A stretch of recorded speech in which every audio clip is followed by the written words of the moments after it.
Fawning is a trauma response and the hidden side of people-pleasing. And chances are you don't even realize you're doing it. You say yes to things you hate, just so no one's upset with you. You say sorry when you've done nothing wrong. You avoid conflict, even if it means betraying yourself. You don't do it out of kindness. You do it out of fear that others will be displeased with you. That's fawning, and it's more common than you think. In a 2022 YouGov survey, 49% of Americans said they consider themselves people pleasers. I'm Jourdan Travers, a licensed psychotherapist, and in today's video, I'm breaking down the hidden trauma behind fawning and how you can stop it. Fawning is a trauma response where a person attempts to avoid conflict, stay emotionally safe, or earn approval by people-pleasing, sacrificing themselves, or over-accommodating others. The term was first popularized by Pete Walker, a psychotherapist who specializes in complex PTSD. He described fawning as a learned survival strategy, often developed in response to relational trauma, such as emotional neglect, abuse, or growing up with unpredictable caregivers. Walker explains that trauma doesn't just trigger one kind of reaction. In fact, people respond to fear in different ways, depending on what keeps them safe. For some, that response is fight. You get loud, angry, defensive. You try to regain control by pushing back. Others default to flight. You avoid, shut down, or throw yourself into distractions like overworking, cleaning, or staying busy just to escape the feelings. Then there's freeze. You mentally check out, you dissociate, or you shut down completely and disappear into things like sleeping, scrolling, or daydreaming because feeling nothing feels safer than feeling fear. But there's a fourth response that often gets overlooked: fawn. This one's especially common in people who grew up in emotionally unsafe homes. Fawning is when you decide, if I can just make everyone else happy, then maybe they won't hurt me. You stop saying no, you stop expressing your needs, and you start shaping yourself around what others want. Most people don't even realize that they're people pleasers, not until they look back and start connecting the dots. Like feeling responsible for the emotions of people around you, over apologizing simply for taking space and existing, and constantly feeling as if you did something wrong. And when you finally try to prioritize your own needs, guilt and anxiety rip you apart from the inside.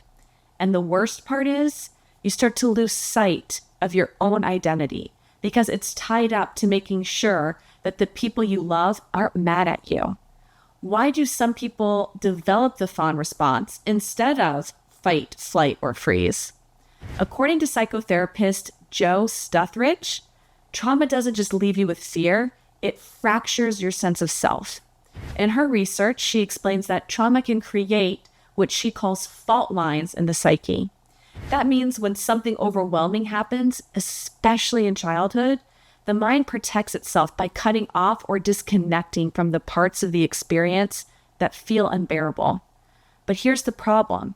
Those split off pieces, they don't just disappear. They show up later, usually in relationships. You start reacting to people not based on who they are, but based on who hurt you. Then you become hypersensitive to rejection, constantly afraid of upsetting others, and you start fawning, not because you want to, but because part of you is still stuck in that old survival script. Fawning is a way to keep the peace at all costs, because deep down, you still believe that being rejected, abandoned, or too much might destroy you.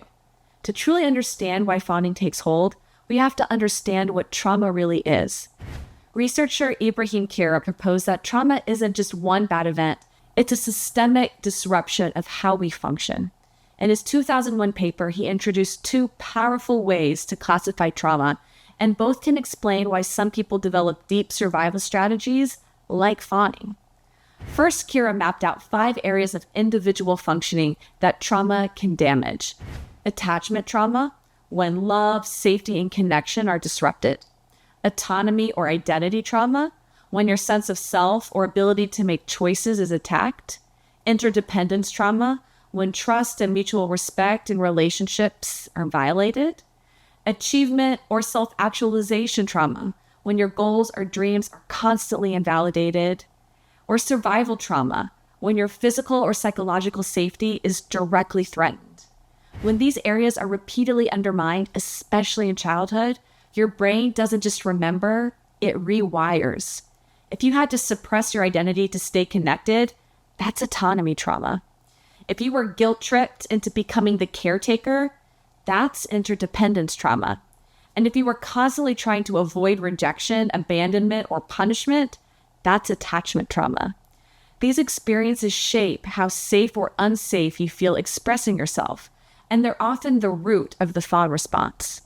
Most people think trauma means a single horrible event, but Kira describes 3 types of direct trauma. Type 1, a single major blow, like an accident or sudden loss. Type 2, ongoing repeated trauma, like chronic abuse or bullying. And type 3, the accumulated impact of many traumas, direct, indirect, and subtle, stacked across a lifetime. For many people who fawn, it's not just one big thing that broke them. It's everything over time.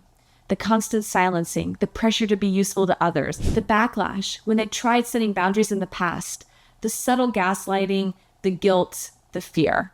That's type 3 trauma, and it's what turns people-pleasing into a survival strategy, or fawning as a trauma response. So what do you do if you've been stuck in the fawn response for years and maybe your whole life?